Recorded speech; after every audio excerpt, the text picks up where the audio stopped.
Welcome back to the Big Blue Lifers podcast. I'm Mr. U. That's Jess. We're here to talk all things New York Football Giants. Before we get into all the festivities, because there's plenty of that to go around. I told my brother tonight. How you doing, man? Doing all right. Kind of very much still in the holiday mindset as we approach the new year. Thankfully, work's kind of slow right now as everyone just doesn't want to be doing anything. So I'm just kind of trying to just coast to vacation. And that's how I'm going to be starting off the new year. How about you, Yusuf? How you doing? I'm doing good. I'm not starting New York with a vacation, that's for sure. But it's all right though. I'm gonna try to get it in 2026. How was your Christmas? How was the celebration? It was good. It was very, very mild. I got a chance to spend time with a couple of my daughters, which is a bit of a rare thing. So we got together and she just ordered a whole bunch of catering. And you know what? Nobody had to labor over the stove all day, and it was nice. I sat there and I watched the 2 games on Netflix. I think it was a Thursday night, and I just put my foot up with a nice cool drink, and I just chilled. So it works, man. It's good. It's still good. It's still going on. We're not done with it yet. We're still in the holiday mode, man. I'm trying to enjoy it as much as I can because once we get done clean up all the firework dust, we're trying to get back to work. So trying to enjoy this, but we got a lot on our plate for tonight in regards to what took place and the implications of it regarding the Giants. Week 17 against the Raiders. We talked about it last week. If you guys are watching and listening, you already know where we're going with this. We kind of felt like, you know what, there's always a chance that because the Giants are facing arguably the worst team in the league on all 3 levels, offense, defense, and special teams. So there's always a chance we could win. And me and you went back and forth about it. I said, do the Giants want to win this game? If we do, there's certain people that we just can't start because they're going to play over their heads. So you felt like we should start those guys. And we did start them. And the Giants won. So we're going to get into what that means, the implications draft-wise, what's coming from the, checking the temperature of the fan base, because there's a lot going on out there in these Giant streets from the fan base about how they feel about it. A lot of mixed reviews and stuff, but we'll get into it. Not sure when we want to start, because we can just start with the fact that the Giants beat the Raiders in a situation where they needed to have a loss to procure the number 1 pick in the upcoming 2026 NFL draft. So I don't know where you're going to start at, man. I think we still got a mock draft tonight too. So I'm excited about that. But honestly, just kind of checking the temperature real quick, and I'll let you get into the breakdown of the game and everything. I heard something on both sides of the argument. People were like, you know what? 2nd year in a row, you had a chance to hold number 1 pick and you couldn't do it. I heard that argument going forward. I get that. What we would have to have done is what I suggested last week and more to not. We basically have to almost not try, because what I saw, and I didn't get a chance to watch the game because, of course, they're going to black me out where I'm located at. So it's just par for the course. But the pieces that I did see, which was quite a bit, game day allowed me to see a lot of stuff. But I saw guys in silver and black that weren't even trying to tackle. I couldn't believe it. But I saw it with my own eyes, and I watched enough football in my life to know when somebody just not trying, they're making business decisions out there. And for guys that were talking about playing with pride, Crosby got basically escorted himself out of the facility because he wanted to play and he wanted to win the game against us. Apparently, nobody else did because these guys were not tackling. These guys were taking poor angles to the ball, which it could be they're just a bad team, or I felt like they were not invested in trying to win the game.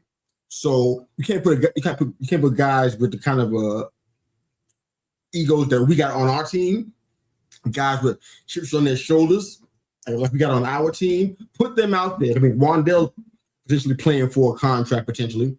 Dart is under scrutiny from certain voices, and between those 2 guys and then some, Theo Johnson and especially guys on our defense, these guys are playing with a chip on their shoulder. Like, you know what, we ain't trying to come here and lose. We want to win. You know what I'm saying? So you can't put them out there if you really want to win. So we took that chance by putting them out there, and we got what we were looking for. So now what I'm hearing from people is that, you know what, they're mad. Their fans are mad because I don't think these are diehard fans I'm hearing. I think it's more fair weather fans, a lot of them, but they're mad because now we don't have number one pick, so now we can't rebuild. I don't agree with that. We'll get into that as the show progresses. I don't think that's totally so. And we can't have a rebuild, which is a full rebuild or a partial rebuild, different conversation. But we can rebuild if we add the number 2 pick, which is not guaranteed until after next week.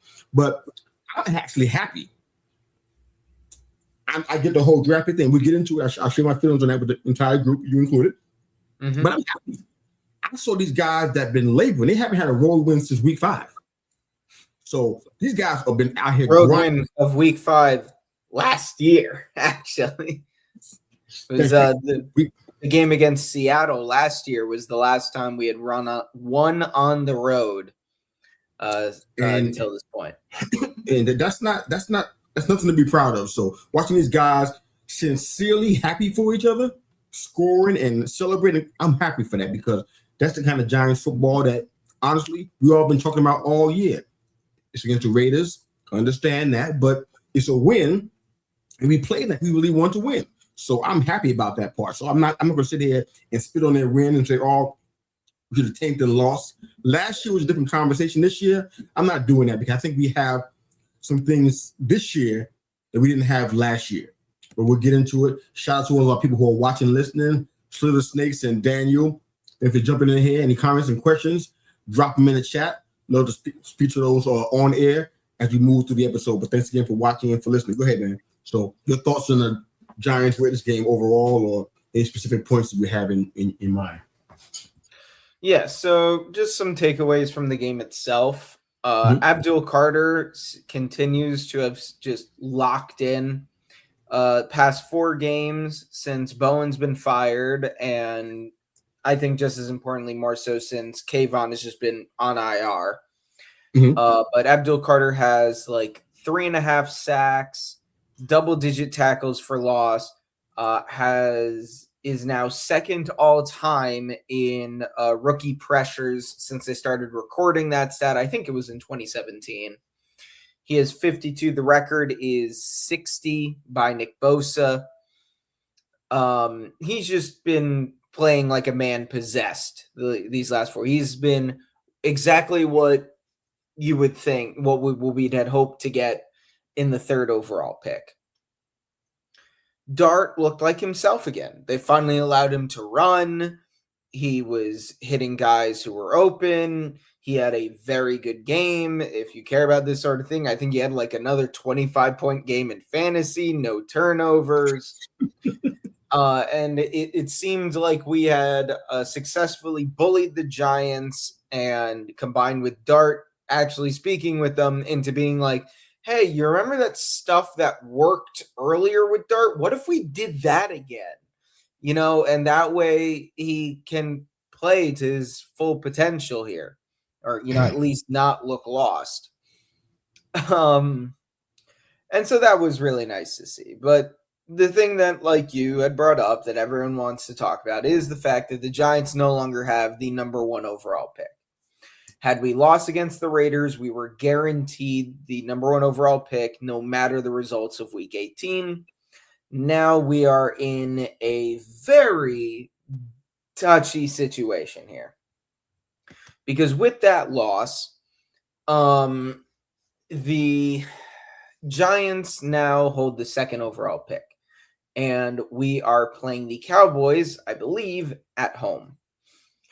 And if the Giants lose that game and the Raiders beat the Chiefs, which is possible, being that the Chiefs are on their 3rd string quarterback, who's a guy whose name I can't even pronounce, and they just look terrible. The Chiefs just look terrible. Now, the Raiders look heinously awful, but it is not just a foregone conclusion that the Chiefs are going to win that game. If the Giants lose and the Raiders win, Giants get the number 1 overall pick. If the Giants lose and the Raiders lose, the Giants just stay at 2nd. A loss to the Cowboys guarantees, bare minimum, we are picking 2nd. The tricky part is if we win. And from certain things that have been reported and have come out, it sounds like some starters for the Cowboys are not going to be playing. Dak may not play the whole game. So it sounds like the Cowboys want to lose, and knowing the Giants, they want to win. So if the Giants beat the Cowboys, they could fall potentially all the way to 7th in the draft. Because the Jets, Titans, Cardinals, Cleveland, and Washington are all sitting right behind us with either one more win than us or currently at the same record as us. For every one of those teams, if we beat the Cowboys, for every one of those teams that lose, we fall one spot. The Jets play the Bills, who may or may not play their starters. I think I saw this. Please fact check me on this, Yusuf. Something that's very important for the Bills is that they would theoretically be playing for playoff seeding with the Chargers. However, I think Jim Harbaugh announced that the Chargers are benching Herbert for the Week 18 game against the Broncos. I am not certain that is true. They rested. So that means it sounds like the Chargers are not trying to win. So therefore, if the Chargers lose, nothing happens to the Bills in their playoff seeding, I believe. The Chargers are banged up, so I'm not really shocked by this. Mm-hmm. They're known to have a lot of injuries, especially down here in the stretch. So, and I think Harbaugh already is well abreast of the history. So, and Herbert was getting tagged. He needs to rest. I fully support that decision. Let him rest because he's getting banged up. Their O-line is a mess without Joe Alt back there. So they, in fact, Joe Alt and I think Rashawn Slater too. So they, I mean, they're on like 4th string guys on that offensive line. Yeah, go ahead and rest Herbert. Made total sense to me. But go ahead. Sorry, keep going. Yes. So I think Houston is also there with the Bills. But the important thing is that with the Bills, if they don't play their starters, the Jets might win, which is going to be important for the Giants in multiple ways. You have the Browns who play the Bengals. I would say with how the Bengals defense has been, and that is a winnable game for the Browns. Not like I think anybody would pick them, but it's not some foregone conclusion that they're going to lose. The Cardinals play the Rams. It'll be interesting if the Rams, the Rams are probably going to be playing their starters for that. So the Cardinals I'm 99% certain the Cardinals lose. Washington plays Philly. I think Philly is going to be playing their starters because they've still got some seeding that they're trying to get. I think they can get the 2nd seed. Actually, wait, can they get the 2nd seed? Ooh. If not, then Philly might be resting their starters as well. So there's just a bunch of all of the teams behind the Giants who they could theoretically fall behind. Most of them are in games that they're going to lose. So the Giants need to lose on Sunday. That's really the bottom line, man. We can talk about all the other stuff and talk about whether the Chiefs are going to come out and excel against the Raiders or not. We can talk about all that, but at the end of the day, that's the one thing that actually has to happen. See, I already had it teed up what I want to say about us if we were at 2. Honestly, I'm be getting ahead of myself, so forgive me if I'm doing that, but that doesn't bother me. Not Giants falling to 7? No, that's not what I said. I said them being at 2 doesn't bother me. Oh, them being at 2. Look, yeah, a lot of people are acting like it's the end of the world, and I think Dante Moore's moving up the ranks, and I don't think it's fake. I think it's real, and I think that there is a possibility. Because the reason why I think that's because of what the Jets did with Justin Fields.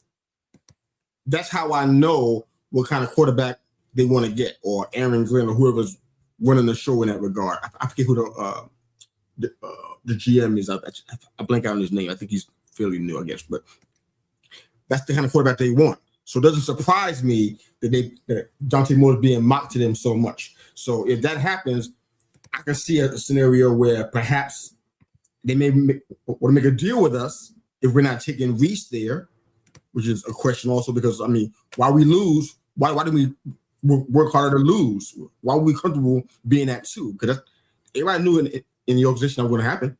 Everybody knew if we won, we'd be at 2. It wasn't like it was a secret or something that would happen after the game. Then they would reveal it to us in some big surprise. We knew if we won against the Raiders, we'd be at 2. And there was nothing that they did to make sure it didn't happen. So they were obviously comfortable with being at 2 because they think Reese is the guy and they want him there anyways, or they feel like there's enough draft capital available to trade back even from 2. I don't know which one it is, but both of them work for me. Now that whole down to 7 thing, that's concerning to me. Yeah. Because I'm like, okay, now we don't get any, now that we potentially don't get any picks because now I'm hearing about guys we talked about last week. I mentioned Tyler Shuck, I think it was last week or week before. The Saints, they kind of love him. And the way he's playing, I don't see why not. When I did my draft special for the show earlier last year in April, live draft, April 20th, whatever it was, I was talking about Tyler Shuck. People were laughing at me, clowning me. I'm like, I watched this guy play. He's not a scrub. He's older than the other quarterbacks. Yes, he's a senior compared to them, but he's good. And now New Orleans is starting to see it. So that's one team I'm taking off for the board now because I had a list of guys I want to share with you guys, share with the listeners who might need a quarterback, who might come up to shoot it to get one. Now I'm like, I don't think the Saints are going to be one of them now. They may ride everything on Shuck and move on. I'm like, wow, they're off the board. The Cardinals might be able to, well, if they can get the right partner, they might be able to trade Murray. If they can get the right partner for him. He still has a year and change left on his contract still. So I don't know. I'll let you keep on going with your thoughts so you can finish that, man. But I'm not cool with being down to 7. That's a little bit troubling to me. But go ahead. Yeah, I mean, we're gonna learn a lot more. I think it's gonna be like Wednesday or Thursday that they're gonna announce like who's playing on Saturday, who's playing on Sunday. We're gonna get all this information. We're gonna be figuring, we're gonna see because that will also have a lot of impact on what teams are playing their starters, in terms of the playoff hunt. Because if, let's say the Bears play the Lions on Saturday, but the Eagles don't play Washington until Sunday, the Eagles will determine essentially whether or not they're playing their starters on after the result of the game. Because if Detroit beats Chicago, then Philly has a chance to jump Chicago. If Chicago beats Detroit, then Philly's just locked in where they are. They can't go up, they can't go down. So that will have a lot of impact on this sort of thing. Because I don't think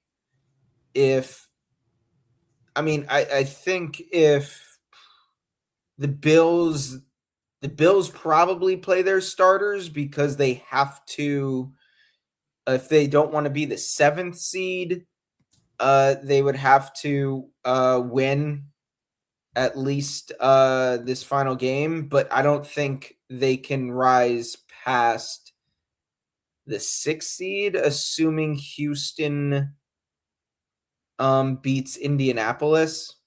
Yeah, that's a very congested area there. Yeah, and Allen is banged up too, so this is going to be but then it's like one of those things where it's like, well, if we end up staying at the 7, then we play New England. We already know we can beat them. It's going to be this is pure speculation there that we're getting into a lot of semantical stuff about like who's going to play the starters, when are these games going to be played. Like it's Yeah, we don't That know is anything. irrelevant. The most important thing now for the Giants is that, as you were getting into a bit earlier, that Dante Moore declares. Because right now, Fernando Mendoza is the only quarterback that everyone knows is going in the first round. And everybody knows he's going number 1 to the Raiders, barring the Raiders winning and the Giants losing on Sunday/Saturday, whatever. So if the Giants just stay at second, like they just lose to Dallas, Raiders lose against the Chiefs, Giants lose against Dallas, then the value of this pick is entirely predicated on Dante Moore's decision.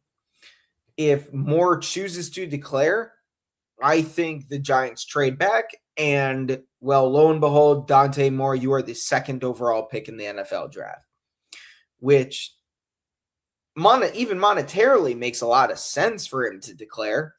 Like, if he declares, he's going top 10 this year, barring him tearing his ACL at the combine, like,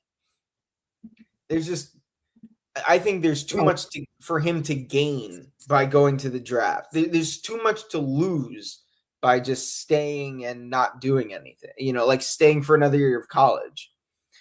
So I think he declares, but every report I've seen is like he's really considering going back to college. Oh my God. Okay. So let's play around with the other side of the scenario just for fun. Mm-hmm. We didn't get a chance to really get into it last week. So let's just say those two week 18 scenarios actually happen. The Raiders edge the Chiefs out 13-20. Mm-hmm. The Giants lose to the Cowboys 40-15. Right? Mm-hmm. Now, and Moore is not, I think in my mind, he is not coming out. So we're sitting at number 1. Mm-hmm. How do we like? I don't think we discussed it last week. Tell me how you like what the Raiders will have to offer to get to the number 1 spot. Because I know when we did our mock draft, that wasn't even in the top 3 of the option that I think you liked. Mm-hmm. So how do you feel about that? Are we taking that deal? Because now potentially some other names are going to be involved, especially if Moore is not going to be coming out. And I had a little short list. I had to change it because I think New Orleans might be off of the table. I'd say New Orleans is off the table. I hear rumors about Miami trading Tua. That's not impossible based on what we've been seeing. It actually makes sense. And Quinn Ewers, somebody who I also had on our draft special last year. People were killing me about him too. I didn't like all I saw from him at Texas, but say, no way, he's better than what we saw there. And now he's out here lighting it up. So Miami might be saying, you know what? We already have our number 1 quarterback in Ewers. Let's go and get some capital or some resources for Tua. So possibility, but I had Arizona in there. I had the Jets in there. And I'm feeling as though we need to start considering a few more options there. Even though Carolina could possibly win their division after next week, which is potentially a thing. They're going to play Tampa Bay. They could potentially win that. I think both of those guys potentially are playing for their jobs at quarterback. Not just Baker, but also Bryce. So depending on how those games go, because the season already kind of lets you know that Tampa Bay might be looking at a quarterback at some point in time, if not this year, somewhere. Carolina may be doing that because Bryce was given an extra opportunity this year, and he showed some strides, but do you not want to get a quarterback in the draft if you can? And Pittsburgh has one that's 42 years old now. He may be in the playoffs here, but what about the future? Because if Aaron Rodgers gets hurt, because he is a little bit older, if he gets hurt, who's coming in there? And don't say Mason Rudolph or nobody like that, because those are not viable options. So we're talking about maybe 4-5 more teams that might need to be getting the quarterback. Cleveland's off of the table. I think they're gonna go ahead and think what should do. I think, but Las Vegas, the Jets for sure, Tampa Bay possibly, Carolina possibly, Pittsburgh I think is pretty definite, and Arizona are 16. If you don't include Miami, they're probably gonna need a quarterback. So with that in mind, just as a playful scenario, we're at 1 now. We got it locked in, and Moore's not coming out. Do you like what the Raiders are going to offer? Because they're probably going to be the biggest pushers out of that group. I think Carolina. I think the Cardinals. I think they have money, but I don't know how much. I haven't checked that out. So, how you feeling about the Raiders scenario and coming up from wherever they are in the It draft? would be 2-1. Yeah. How you feeling about that? Well, I don't think Tampa will be involved. I don't think the Panthers will be involved. I think Bryce has shown just enough, and that the Panthers are also just a bit too far back. Both the Panthers and the Bucks, I think, are going to be too far back in the draft order to really be in contention without having to give up like a first-round pick this year, a second-round pick this year, a first-round pick next year, a second-round pick next year, and then maybe even another second-round pick the year after, or something, like ludicrously insane, just to be able to jump. Because of, again, before you move off of that, just think about where they are with their head coach, with the talent on their team right now, and what they got. Mike Evans is not getting younger, but he's still in a prime spot right now. Young running backs like Bucky Irvin, still there. They ain't gonna be there forever. Coming close to the end of their contract. This is a team that I feel like if they got somebody to make a gamble in that group I just gave you, that's a prime team to make a gamble because they need you because people are gonna get fired. Heads are gonna roll, even in the front office. They're going to chalk Tampa in particular is just going to chalk this year up to injuries. They have had a ton of injuries. Baker's been playing through one. Offensive linemen, defensive linemen, wide receivers have all missed time. I just do not think they are going to be in contention for a quarterback at all. Okay. Panthers are an interesting one, but again, I think the main thing for them is that, right now, Tampa versus Carolina this weekend is whoever wins that game wins the division. So if the Panthers win that, which is not impossible, especially with how the Bucks have looked recently, that'll be very interesting because they will be 9-8, winning record. They're going to have won their division. They're going to be in the playoff. Now, they're probably not going to win a playoff game because they're probably going to be playing either the Rams or the Niners. So maybe they just get bounced, but they're going to be like, okay, we have a lot to work with here. And again, let's say they lose that game and then they go to 8-9, but they didn't win their division, but they can still be like, dude, we were this close to winning the division, being in the playoffs. And again, the sheer amount they would need to trade up from, where are they right now? Who's that? The Panthers are currently drafting 19th. Let's say with a loss here, if they lose to the Buccaneers, they would be picking 15th. If they to move up from 15 to 1 would just the amount of capital that would have to be they would probably, in order just to not lose that, a ridiculous amount of picks, they'd probably have to throw in a player or something. Like I just don't know why they would attempt that. Again, they're just not in striking range, in my opinion. With you're a GM, with the amount that you would have to give up, like you would have to be so dead certain that Fernando Mendoza is the answer. You're putting your entire job on the line for him. Like, forget what Dable and Shane did with Jackson Dart. The sheer amount of, if you are not A+ immediately, like, kind of pressure that would be on Mendoza if a team like the Panthers or the Bucks, were to try and trade up for that. I agree about Miami. I think they are certainly in the mix. Jets, obviously. Raiders, obviously. Cardinals, I think, are very much in the mix because it sounds like they're done with Murray.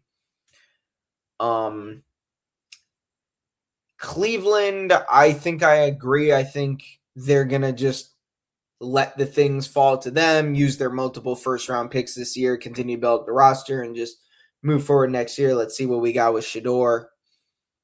But yeah, so I think the options are Raiders, Cardinals, Jets, Dolphins. I think that's who I have as teams that right now are going to look to trade up for a quarterback.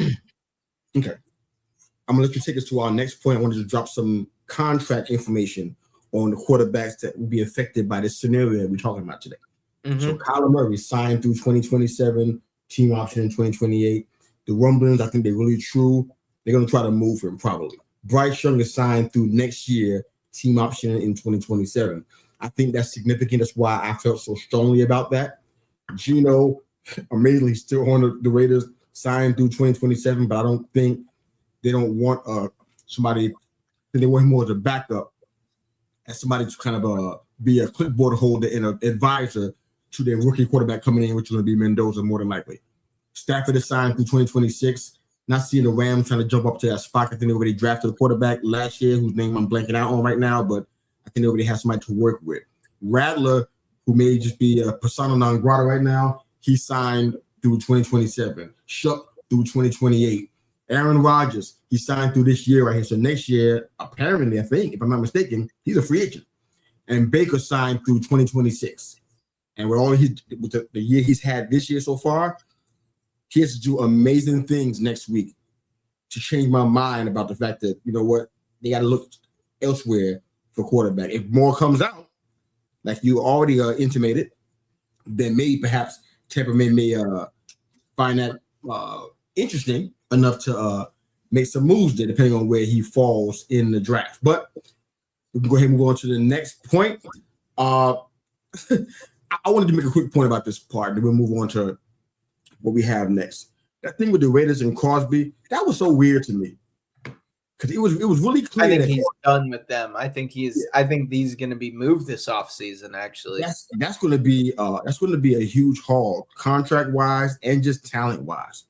And the fan base will probably implode. Seriously. That's the only thing I can think of on that team that will make that happen. If that happens, a whole black hole, it's going to be a black hole for real. It's going to be a nightmare. And I feel like because you just moved from Oakland to Las Vegas on top of that, all stuff invested, Tom Brady going to be at that man's house saying, please don't go. Please don't go. Because that would be insane. However, that was so crazy. I guess that's how you're supposed to tank. You know, you got a guy who, hey, you know what? Did I see you with a knee problem in week 8? It's time for you to have some surgery. And that man was vehemently opposed to going out on IR and not playing in this game against the Giants. So it's a funny thing I just wanted to throw out there because it's clear that they were trying to tank. It's obvious to me. So I don't understand how they can go into the game against the Chiefs, even though it's a divisional game, a lot of tension, a lot of history there. Same thing with us and the Cowboys. Like, what are we going to get? So I'm kind of low-key excited to see what happens both of these games. I'm like, these are not random guys we meet once a year. These are rivals. We play them twice a year, every year. Do we want to beat them, or are we good with just letting them have this win? So it's pretty weird. Let's go ahead and move on to our next topic, though. I'm ready. It's just crazy to me. Yeah, so Wan'Dale Robinson has officially become the shortest player ever to record 1,000 receiving yards in a season. Oh, wow. Okay. Way to go, Wan'Dale. And you know for a fact he's going to use that in their contract talks this offseason. Oh, you know it. As we've discussed previously, the Giants are going to need to make some trades, make some cuts, maneuver some stuff around with the cap to clear up some space because they have a bunch of potential re-signings. Cordell Flott, of course, decided that in his final year of his contract was going to be the year he decides that I'm going to become a halfway decent corner. Dane Belton, solid backup safety, Daniel Bellinger, Jermaine Illuminor, Wan'Dale Robinson. If we want to keep him around, we're going to have to make some decisions about Isaiah Hodgins. Will GVR come back for another, for another go around? We need some changes at some of these spots, man. We don't. Well, I'm not saying like if a guy like GVR decides like, hey, I'm gonna take another like kind of vet minimum kind of contract, he could just come back and be a backup. That's fair. I like the idea of that. some of these guys can be that for us, but I just don't. We better bring some fresh young talent. These guys with some. There's no way the new head coach is not going to sign on for guys coming with some attitude, especially if it's like a guy like Hafley or Shula. There's no way in the world they're going to sit on the roster that we have currently constituted on that O line, and there ain't no way in the world. I think they're gonna want to, kind of come in and make their own mark and decisions immediately. But that's also gonna, who's the GM? Is it Shane? Because I don't know if you saw this, but when Ian Rappaport was on Good Morning Football or whatever program he was on yesterday, at the bottom of the screen, when they had like the headline thing, it said Joe Shane expected to remain as GM for the draft. Now, it is to be noted, as Justin Pennick pointed out on Talking Giants this morning or last night, Joe Shane happens to, at the very least, interact, if not be buddies with, a lot of the national media correspondents, Rappaport included. So if he got that from anybody within the Giants organization, it is most likely someone, if not just, that would be a Shane directly thing. We're going to have any decisions about Joe Shane, we're going to know by next Monday, essentially. Tuesday at the absolute latest, whether or not this man is sticking around for the year. All right. Because if the Giants decide, so how are you feeling about it? I don't know. Like, I'm still happy with the 2024 and 2025 drafts. I think that with better coaching, we could see a bit more from Phillips again. Theo Johnson just needs to, catch the ball. He's not what we hoped, but he was a 4th round tight end. It's not like I was, I had these insane expectations for him, but he still flashed some good stuff. Marcus Bowe has shown that he can clearly be a good backup tackle. Darius Alexander's really come on in the second half of the year. Abdul Carter, if he continues what he's been doing these last 4 games, is going to be a monster. Jackson Dart looks solid. Malik Neighbors, it really sucks, but, he's clearly got some talent left in him. Nubin has potential still. At the very least, he's going to be a good backup, not what you want from him. But my point is, there are pieces here that Shane has brought in. Now, what would I prefer? I'd prefer him gone. I think he's done more bad than good. It's been 4 years. It's not like we haven't given him time to really turn things around. We just need somebody who can come in. It's going to be a fresh pair of eyes. He's going to bring in his own regime. I think we just need that total reset. How does that happen when he's going to be coaching the draft? Managing the draft. Is that possible? That's the thing. If he's happen after that, is that possible? Still? No. If he's sticking around, if he sticks around for the draft, he's here to stay for the year. If no potential GM candidate would, I don't even know if they can even hire someone like that after the draft. I don't think so either. If you ever worked for the government before, and I tell the story on some other shows because it's just so significant. Let's use this as a scenario. I'm not trying to play devil's advocate. I'm just asking a question that maybe everybody else is thinking. Say, for instance, that Shane does hang around, manages the draft, which we've seen, we've had mixed reviews about how good he was at doing that, but he manages the draft, and we bring in a guy like Hafley, perhaps, or Shula, right? And these guys butt heads, it's not working. What happens? What happens? Because this is the new coach coming in, and you got somebody who Mara may recognize on his last legs, but maybe not quite yet. How do you fix that? Because Shane letting somebody go, letting the head coach go, that's not going to look good for him. Letting a brand new head coach go because he doesn't agree with your ways, that's not going to look. He ain't going to fire himself, I don't think. Most GMs never do that unless it's a really, really bad situation. Then they'll excuse themselves, which I've seen a couple of times in a handful. So what happens? That's almost the worst case scenario for me. Again, like I also think any coach is gonna want like a little more like guarantee. Like one of the reasons that we couldn't get a better DC than Shane Bowen was because guys were looking at this and like, how long is this regime gonna be around for? I don't want to come in and just sign and then I'm gone after the year. Like the Giants need to figure out like a better system, essentially. Okay. Not a better system, but they need to present a better situation. Where it's like, look, new GM, new coach. We gave the last two guys 4 years. You got 4 years. That's what they need to do. But all right, let's get to the fun part of the show here. The fun part? The mock draft. Mock draft Monday. All right. So I'm going to share my screen here.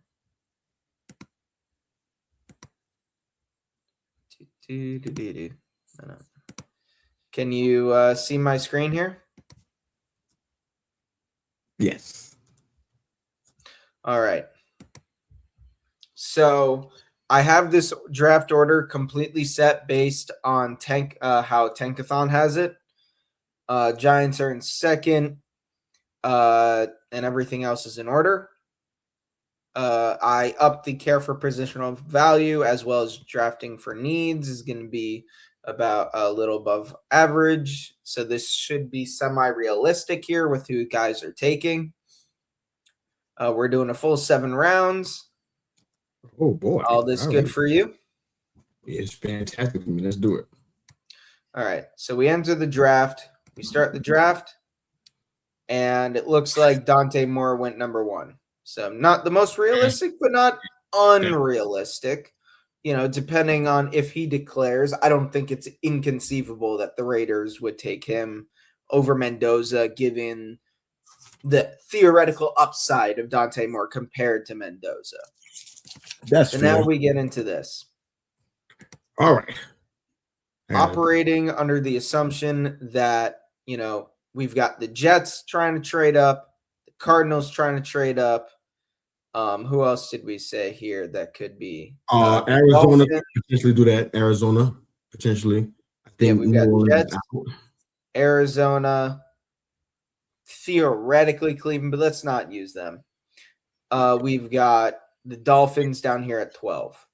Yeah, I don't know. I think they like Ewers, but because if the Jets are only having to trade up one spot, we're not going to get an insane haul for that. I think we would get 3.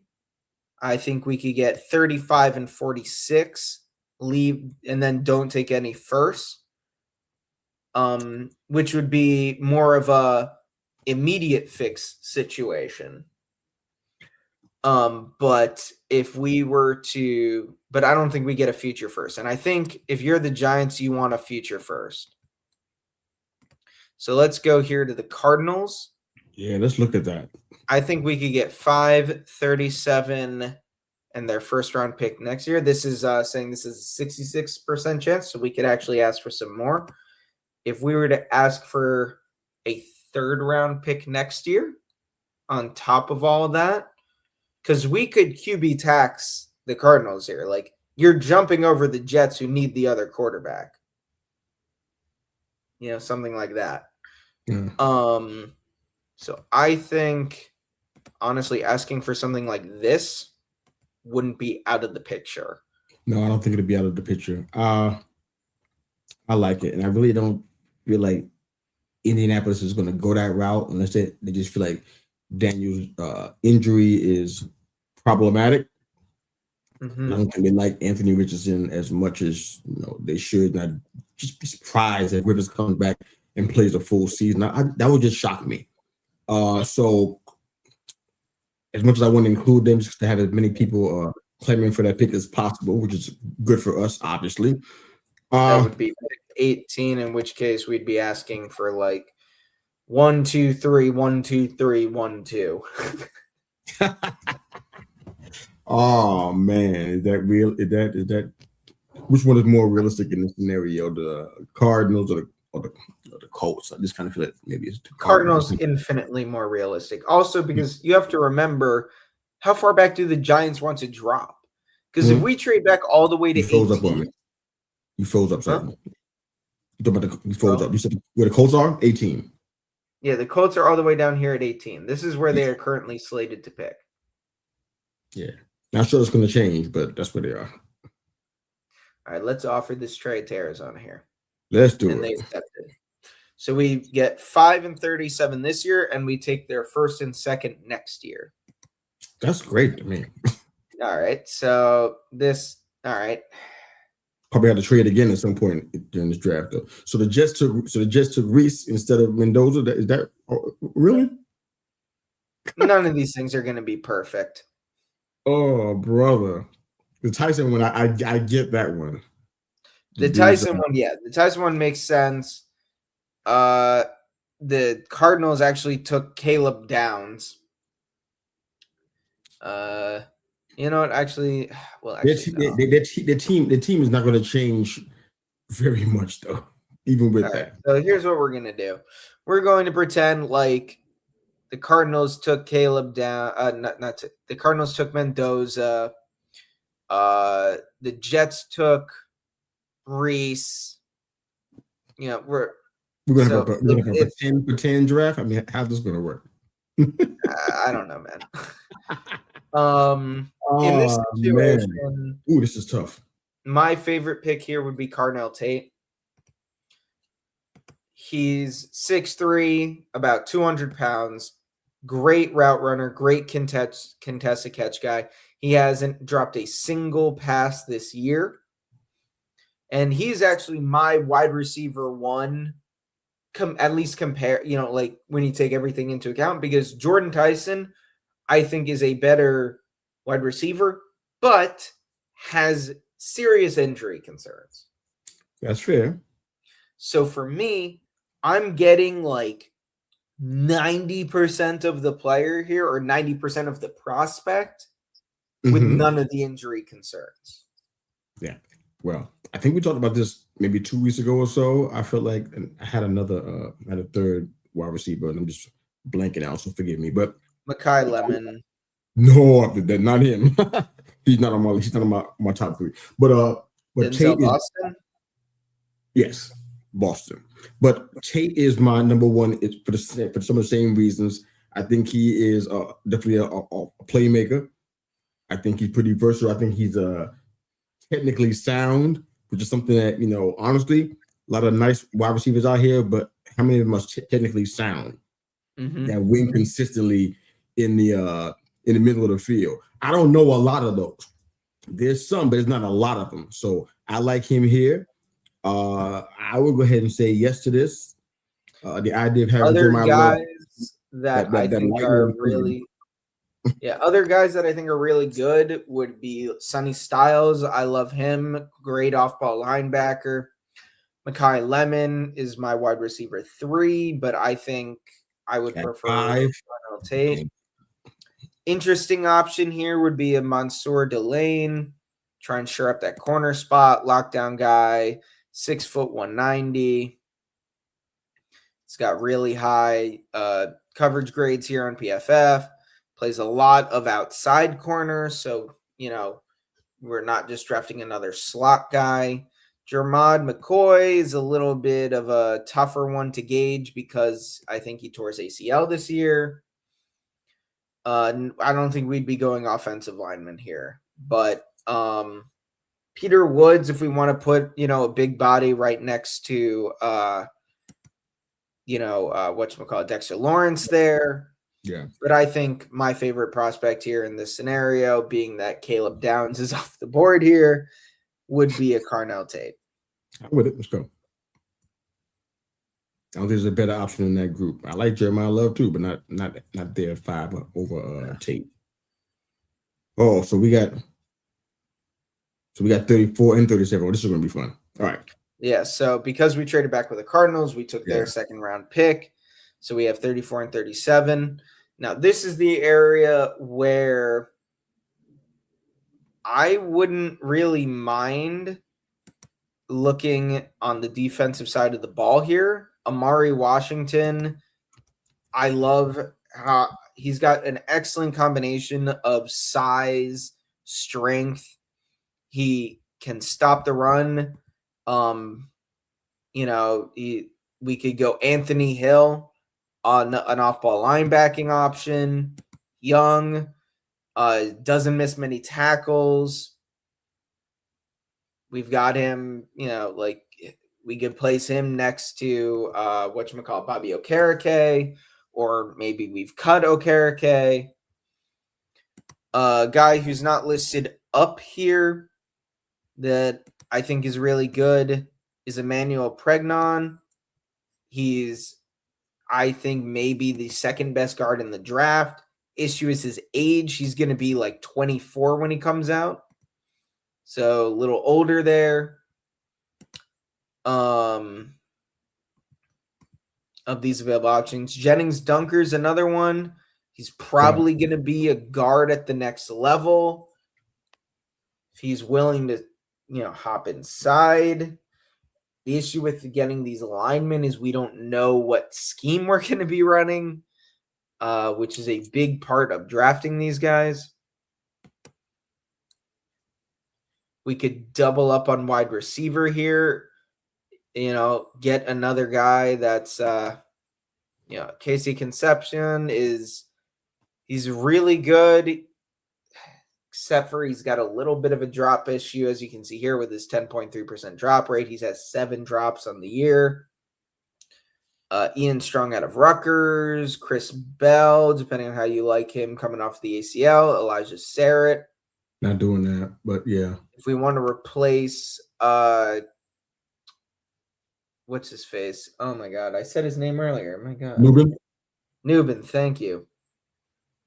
There's AJ Halsey here, 6 foot 222. He's a bigger guy. He can play in the box. He can play deep.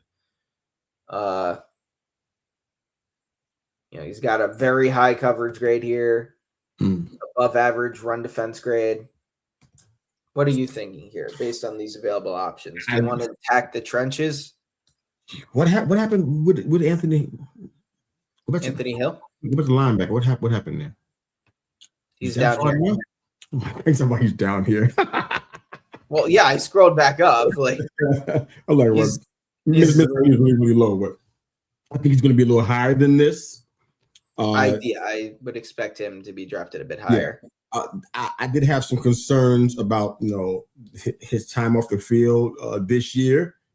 He only started in 10 games, but at the same time, when he's in there, he's productive. Talking about forced fumbles, fumble recoveries, interceptions, pass defenses. He's always near the ball, and since reaches off of the board, this was my second choice at linebacker. If I miss somebody, forgive me.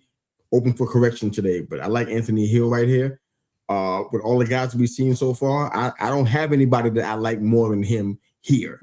But I'm open to make some concessions because that's what we do when you and I do mock drafts together. So somebody got to check it out. Yeah, no, I based on how the board is here, I honestly wouldn't mind trading back again. Oh my goodness. Like, if the Dolphins want to move up, that's who's saying they have interest in this pick. Let's see, 44 and 76 here. Pick up a third rounder. We don't have one, so yeah. Let's see. Maybe we take number 90 and 151 instead. Not sure where I'm at with this one, but it's still a third round pick. Okay. So they took. We're losing the 44 too. Okay, so we're still getting the 44. We're getting the 90. Okay, I'm with you. Yeah. So here, let's take Anthony Hill. Okay. A little bit close to where he is, which is great. I think he could be a good fit for us at the linebacker spot. We need help there for sure. So Amari Washington went, Gabe Lucas, Chris Bell, Ian Strong. So the 3 receivers And here I would like to go with Pregnon. Get that right guard or left guard, depending on what we do with Runyon. Add more to, what's in front of Dart there. We've given him a wide receiver. We're going to give him a guard. We added a linebacker. What do you think? I like Pregnon. I'm just wondering about some other stuff. Are we waiting to get a safety? I think we can wait to get a safety. I like Halsey here. Yeah, he's right there. But for me, right now, based on who's here, it would be between Halsey and Pregnon. And given that this is more of a Dart, obviously we're approaching this with like, how can we most help out Dart? I think it would be Pregnon. But if you're set on Halsey, I'm fine going in that direction. One reason why I like this is because I'm not sure what the what the tail off is going to be if we're just balancing safety and O-line later on in the draft. I think we get more value later because of the picks that we're amassing right now. On top of that, Halsey has been against the teams that they didn't have the best schedule in the world, but against the teams that were like, I guess, in the upper echelon, this guy was going off. He was basically leading the defense out there. They lost against Ole Miss, win against South Carolina, lost against Vanderbilt, and lost against Texas A&M. He was going off. He probably averaged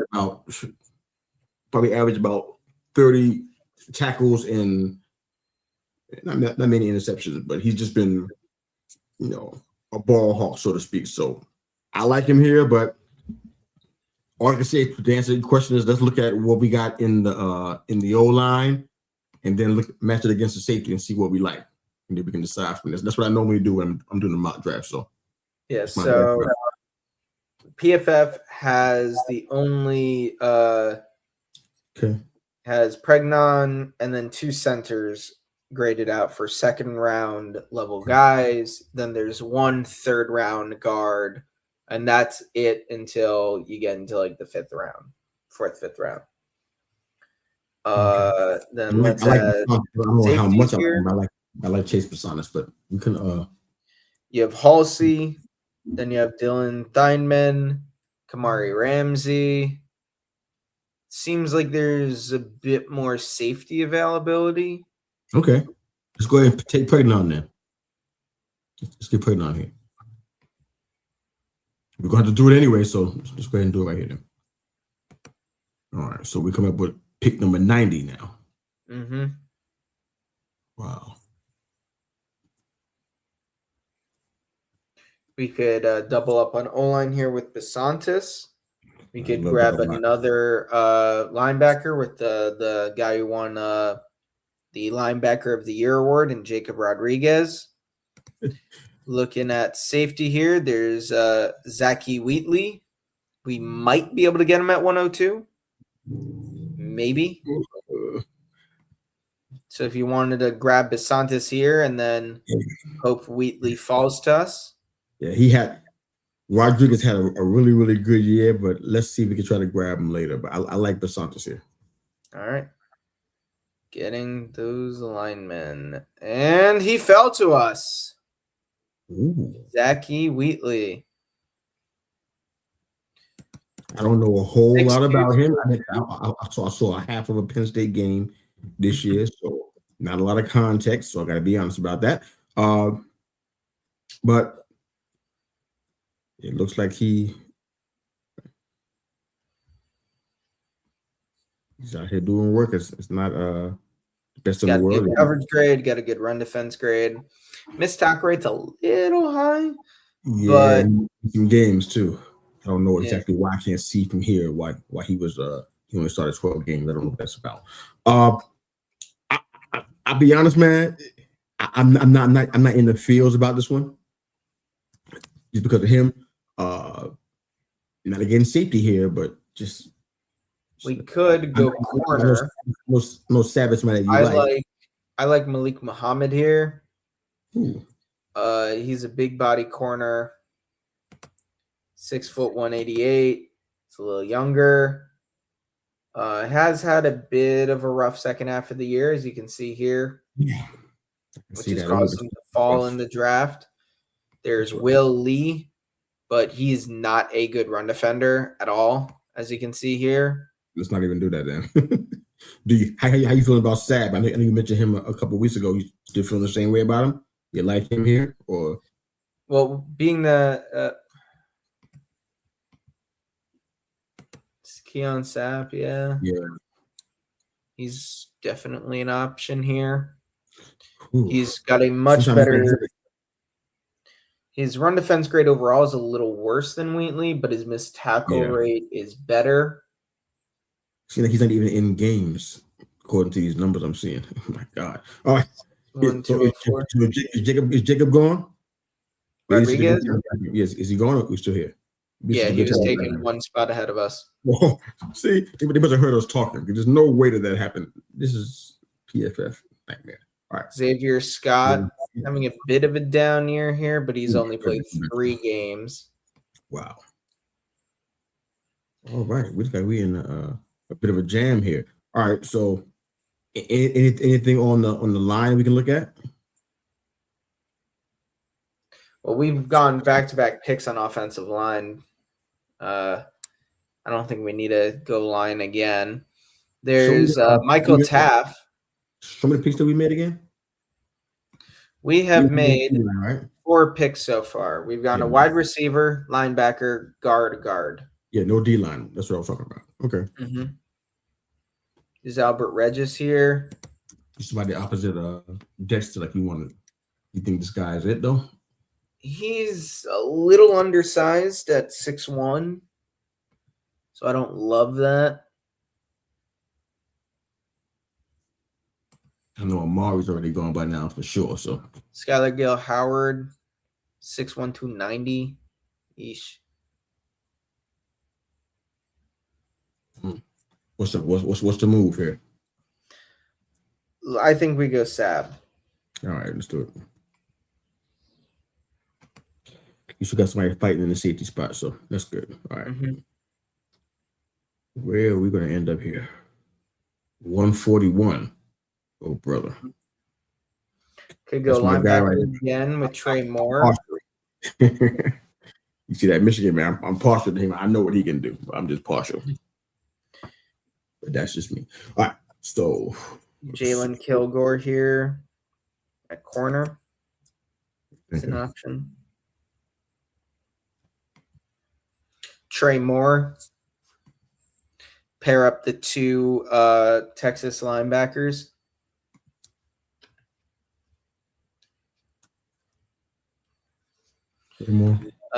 David Oak. It's a decent size, 6'2", 314. Haven't seen. Only played 3 games though. Let's look at Trey Moore again. How's he looking? Coverage grade is not great. Missed tackle rate's a little high, but he is 6'3", 250. If we could train, we're also in the 5th round here, so we're not going to be getting there's a reason these guys are 5th rounders. Let's do this. We're going to overcompensate linebacker man because I think he's based on how his splits are here. I think he operates as much of a pass rusher as he does an off-ball linebacker. Let's do this, man. We got to overcompensate a linebacker because we got some real needs there, man. So I want to know about that one. We back on? Wow, this is tough. We down here in the dregs now. This is a spot where, like a Drew Shelton, I wouldn't mind going tackle. Get some depth at he could be the backup left tackle. Marcus Bowe can be the backup right tackle. So we don't see a starter here in Shelton? No, we're not seeing a starter here. But we're not seeing starters anywhere here. We're in the 5th round. It can happen, no, but let's go and take Shelton. Shelton? Yeah. I believe in miracles. All right, here I like Logan Jones. Just keep addressing the O-line. We have Center. to. Is that the best option at center? Because I don't know if Yeah, he's the best option remaining at center. Austin's going to be there. I'm just not feeling that. Yeah, that's fine. Let's go ahead and do Austin. Austin. Austin? No, I'm just thinking about our current backup. Austin Schlottman. Yeah. We could go wide receiver again here with Kevin Coleman. Keep adding up to the receiving core here. We could take DeMonte Capehart. Just get another big body down there on the line. Dude, 6'5", 315. I like the idea of this one. Let's keep looking though. But let's put a pin in Capehart. I like it though. Other than that, we could take a running back. Scroll down a little bit. Yeah, Kevin Coleman. I'm gonna think about that too. Scroll back to where a little bit more. Different touch and pop here. I can't stand that dude. All right, so where's your running back? Huh? You say running back. What was that? Jaden Ott. No, sir. Let's go with Capehart. Capehart? Yeah. What are we looking at? The last pick. It is. Wow. I'm thinking Kevin Coleman here. Only a 2.9% drop rate, 81.8% contested catch rate, only 2 drops on the year. He's top 30-ish in missed tackles forced. He's not super small, 5'11", 180. He's got decent enough size. And again, this is a guy who's probably just going to be, a depth piece. This is the 7th round here. Let's look at Dane Key's number. Just want to see something. Significantly worse across the board here, but he is bigger, 6'3", 210.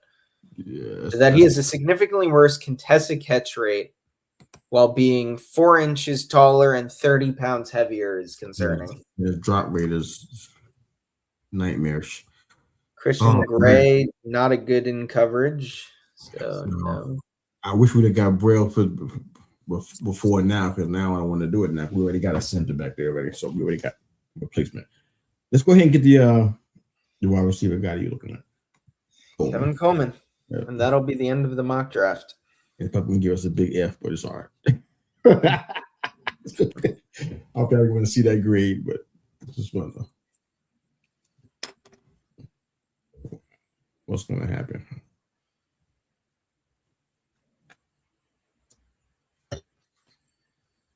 A- overall. I'm shocked. And they hated the Anthony Hill pick. Of course they did, but we needed a linebacker, so okay, what they're talking about. And we leave this draft also with an extra 1 and 2 next year.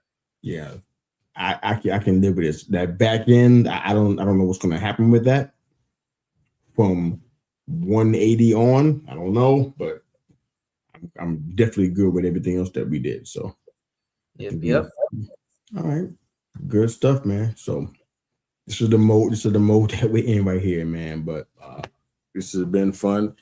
Any closing thoughts before we get out of here, man? We're at the end of the season, and the Giants are basically fighting for a number 1 pick. Any thoughts? I think you and I are gonna have to figure out what we're gonna want to do for the last show of the season. We'll probably make an announcement once we decide on that, because I'm gonna be away next week. But my closing thoughts here are, if the Giants leave the draft with all of this, I'd be a happy camper. I don't know about you. Yeah, I think we have this. We have, how many picks do we even have? We got 7, right? Yeah, we have 1 first, a second, no third, 1 fourth, 1 fifth, 2 sixth. Yeah, we're gonna have to trade back in order to get this kind of scenario. But if that happens, yeah, I'd be happy with it too, man. But this has been good, man. We're here to talk all things New York Football Giants. Hope you guys enjoyed watching and listening. Hit us up on social media platforms. Let us know what you think about our mock draft and the rest of the show. Have a great day. That's Jess. I'm Mr. U.